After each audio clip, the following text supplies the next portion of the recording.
Welcome to Al Hadi Foundation School.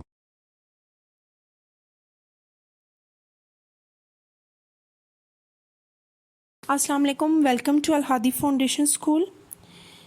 Today I am going to deliver a new lecture from page number 23, chapter number 6, Seleucus and Mauryans. Sirsa 326 BCE to 184 BCE ये era है जिसमें Seleucus और मौर्यंस जो to cast थी उसके बारे में ये एरा था. Now we will read about these two castes.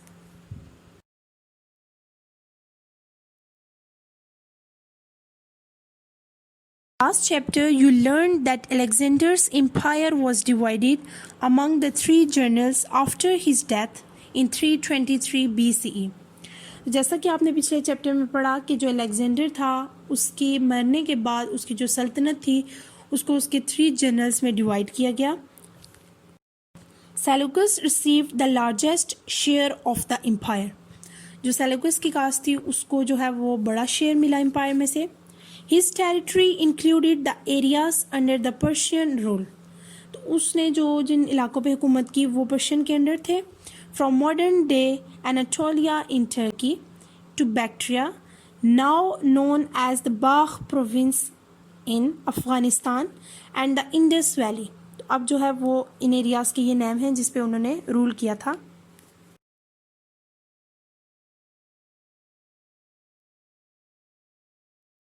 The rise of the Mauryans जो मौर्यंस थे उनका जो अरूज था वो कैसे हुआ.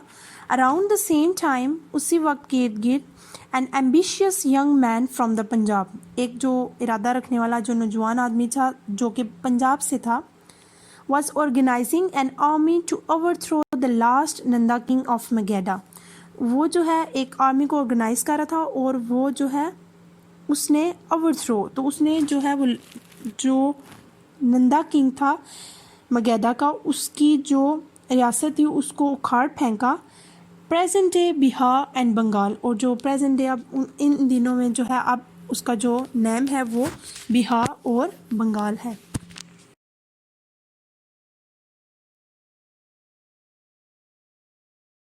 Was Chandra Gupta the founder of the Mauryan dynasty of India. तो ये चंद्र गुप्ता था जो कि Mauryan's dynasty India जो था उसका फाउंडर था. Chandra Gupta had met Alexander once and was inspired by his leadership skills and military tactics. Tactics कहते हैं जो हरबे होते हैं जो हरबे यूज़ किए जाते हैं फतह करने के लिए किसी भी चीज़ के लिए. चंद्र गुप्ता जो था वो अलेक्जेंडर से एक दफ़ा मिला और वो उसकी जो लीडरशिप स्किल्स थी जो उसकी क़यादत की महारतें थी और जो उसकी मिलिट्री टैक्टिक्स थी जो फ़ौजी हिकमत अमली थी उससे बहुत मुतासिर हुआ. He wanted to become a great leader himself. तो अब जो चंद्र गुप्ता था वो ख़ुद भी एक अजीम लीडर बनना चाहता था. His trusted and clever adviser Kautilya encouraged and supported him in his plans. तो उसका जो एक काबिल एतमाद और जो चलाक मुशीर था कौटिल्य उसने उसको इनकरेज किया और सपोर्ट किया. उसके जितने भी प्लान्स थे जो भी उसके इरादे थे उसमें उसको सपोर्ट किया.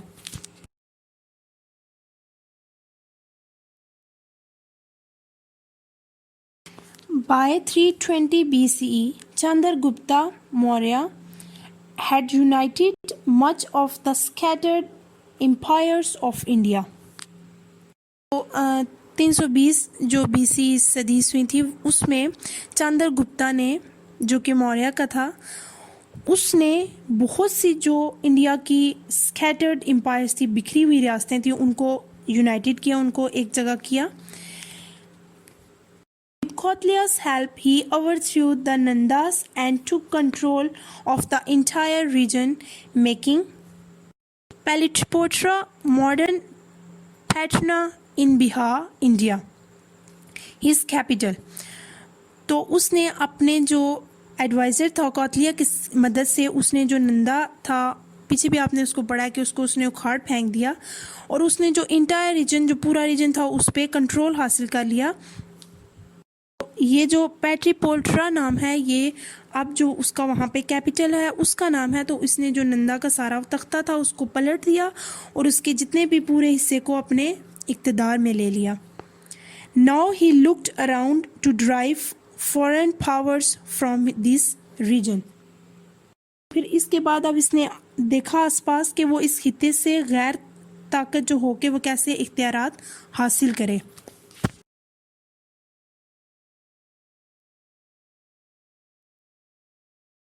As we know, Seleucus was a foreigner and he felt threatened by Chandragupta's rise to power and his intentions. जैसा कि हम जानते हैं कि जो सेल्यूकस था वो गैर मुल्की था और वो चंद्रगुप्ता के जो इक़्तिदार में आने और उसके इरादों से वो ख़तरा महसूस करता था। He invaded India to regain the Punjab in 305 BCE, but Chandragupta defeated him. तो इसने पंजाब को दोबारा हासिल करने के लिए हमला किया हिंदुस्तान पे, लेकिन जो चंद्रगुप्ता था उससे उसे शिकस्त हुई। Later Seleucus and Chandragupta reached a peace agreement and Balochistan and almost all of present day Pakistan came under the Mauryan rule. तो आखिरकार जो सेल्यूकस था और चंद्रगुप्ता था उनमें एक अमन जो मुआहदा था वो तय पाया, और जो बलूचिस्तान और जो पाकिस्तान के जो अब जो एरियाज़ हैं एंड जो प्रेजेंट डे पाकिस्तान है, came under the Mauryan rule, तो वो मौर्यन के जो है वो रूल में आ गया।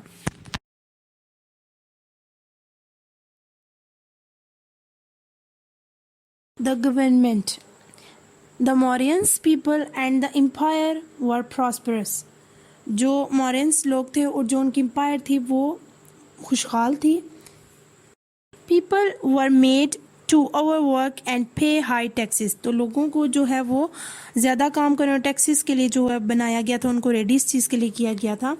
Roads were built and toll was charged to pay for maintenance, और वहाँ पे जो है वो रोड्स भी बनाई गई थी और वहाँ पे जो टूल्स वगैरह थे वो उनकी बहाली के लिए, वहाँ पे बहाली के लिए भी जो मुख्तलिफ़ किस्म के जो है वो पे जो थी, जो चार्जेस थे वो पे किए जाते थे, उनको वसूल किया जाता था। Laws were fair but firm, जो वहाँ पे कानून था वो अच्छा था लेकिन बहुत मजबूत था। The police maintain order with strict punishment, तो जो पुलिस थी उनके भी जो ऑर्डर्स थे उन्होंने मेंटेन किए हुए थे, बहुत ही स्ट्रिक्ट थे, जिसमें पनिशमेंट बहुत स्ट्रिक्ट थी। Chandragupta was known to be unreasonably strict, तो जो चंद्रगुप्ता था वो गैर माकूल हद तक जो है वो सख्ती से जाना जाता था। He had spies everywhere in his empires, और उसके जो जासूस थे वो एम्पायर में हर तरफ फैले हुए थे।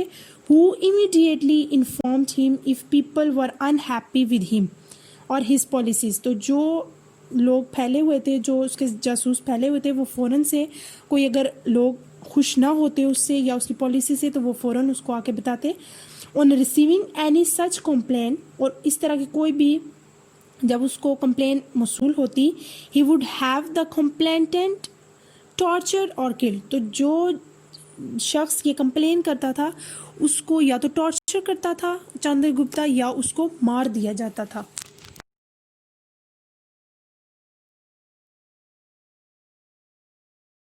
Chandragupta died in 278 BCE and his kingdom passed down to his son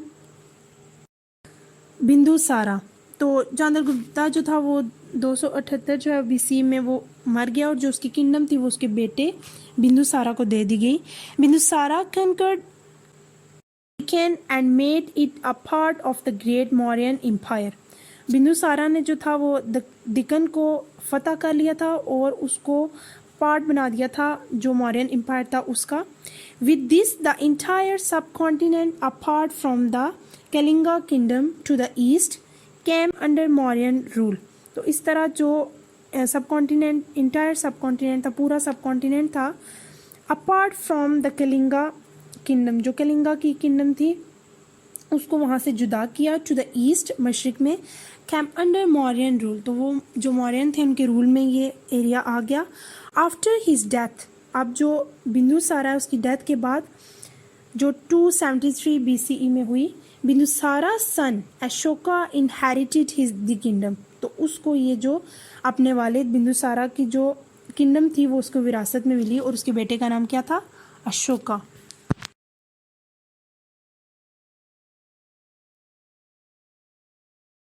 Ashoka the Great. Ashoka is known as the greatest ruler of the Mauryan dynasty. Ashoka जो है था वो बहुत ही अजीम एक रूलर जाना जाता था मौर्यन डेंसिटी का. At its peak, his empire stretched from Ghazni in Afghanistan to Deccan in the south of India. तो उसकी जो पीक थी, जो उसकी बुलंदी थी, वो उसकी जो एम्पायर फैली हुई थी वो अफ़गानिस्तान जो गज़नी है वहाँ से दिकन तक थी, in the south of India, जो कि साउथ इंडिया में है. Soon after his rise to power, Ashoka look towards the flourishing prosperous kingdom of Kalinga, modern Orissa, to gain control of its riches. Soon after his rise to power, तो जल्द ही जो है उसके अरूज के फ़ौरन बाद ही जब उसका जो पावर थी वो ऊंची हुई, Ashoka look towards the flourishing prosperous kingdom. तो एक जो कलिंगा की प्रॉस्परस जो किंगडम थी खुशहाल, मॉडर्न उड़ीसा जिसको अब जो है उड़ीसा के नाम से जाना जाता है, to gain control of its riches, तो वो उसके जो एरियाज थे उस पर कंट्रोल हासिल करना चाहता था.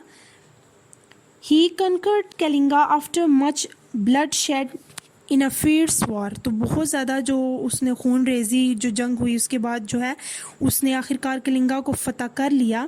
Hundreds of thousands were killed. तो बहुत ज़्यादा हज़ारों सैकड़ों की तादाद में उसने मार दिए बंदे. And even more people were taken prisoner by Ashoka's army. और अशोका की आर्मी ने बहुत से लोगों को वहाँ पे कैदी भी कर लिया. The death and destruction he saw at Kalinga changed Ashoka totally. तो बहुत ज़्यादा डेथ और जो तबाही और सारी वो डिस्ट्रक्शंस थी उसके बाद जो है he saw at Kalinga, तो उसने जो है वो कलिंगा जो था उसको अशोका ने टोटली चेंज कर दिया. Overcome by guilt, he turned to the peaceful path of Buddhism. He never went to war again. तो उसने जो है वो गिल्ट जो था, जो कसूरवार था, उस पर सब पे काबू पा लिया और फिर वो टर्न हो गया पीसफुल पाथ पे. तो उसने जो है जो ब्लड शेड किया, जो उसने डेथ डिस्ट्रक्शन की, उसके बाद उसने वो सब कुछ काबूस पे पा लिया, उसको छोड़ दिया और वो एक पीसफुल जो रास्ता था बुद्धिज़्म का, बुद्ध मत का, वो उसकी तरफ मूव उसने किया. He never went to war again, और फिर उसने दोबारा जो जंग थी उसको नहीं किया, दोबारा वो जंग की तरफ नहीं गया.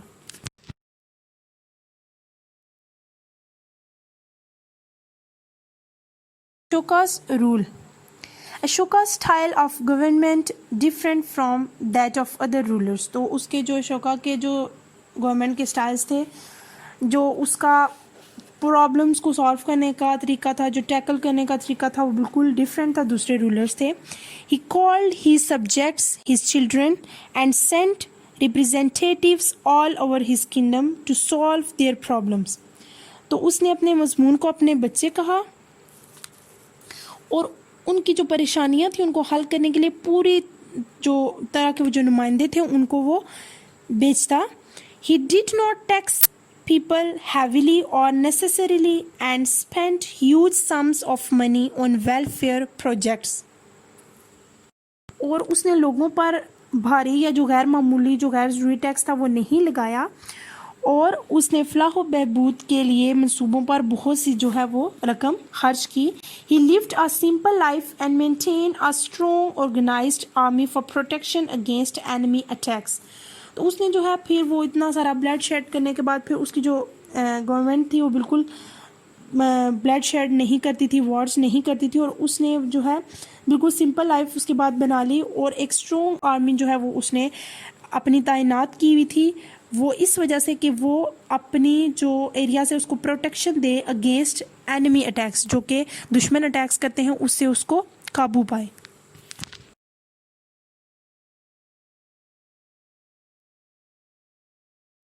Ashoka's support and interest in Buddhism made it a popular way of life among the people. Ashoka का जो सपोर्ट था और इंटरेस्ट था बुद्धिज़्म में, उसने इस बुद्ध मत के मज़हब को लोगों में बहुत ज़्यादा मशहूर कर दिया. He wrote edicts, वो इश्तिहारात लिखता, built steppes and monasteries and spent missionary monks to all parts of his empire. जो है वो इश्तिहारात लिखता, वो स्टीपस को उसने बिल्ड किया, उसने बहुत ज़्यादा खानकाहें जो थी बनाई और उसने बहुत ज़्यादा जो मिशनरी मॉन्क्स थी, जो मिशनरी राहबों को वो मुकर्रर की, वो जो अपने एम्पायर के सारे पार्ट्स थे उसमें. His message to his people regarding what he was doing for them and how they should lead their lives. वो उसने अपने लोगों को ये पैगाम दिया कि वो उनसे क्या काम कर रहा है और उनकी ज़िंदगी उनको वो किस तरह गुजारनी चाहिए. were carved on stones and pillars found all over his empire. और इसकी जो पूरी सल्तनत थी वो पत्थरों और स्टोनों जो स्तून थे उन पर नक्शो निगार थे.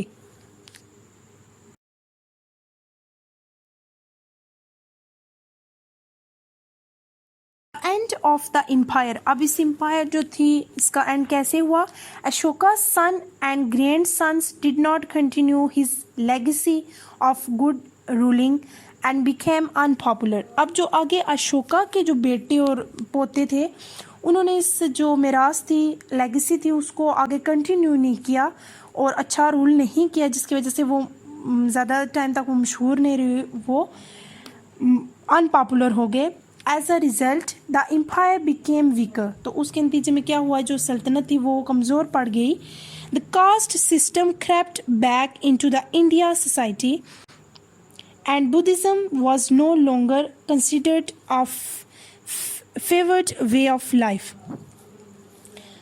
तो जो ज़ात पात का निज़ाम था वो हिंदुस्तानी माशरे में दाखिल हो गया और बुद्ध मत को एक जो नापसंदीदा तर्ज ज़िंदगी थी वो समझा जाने लगा.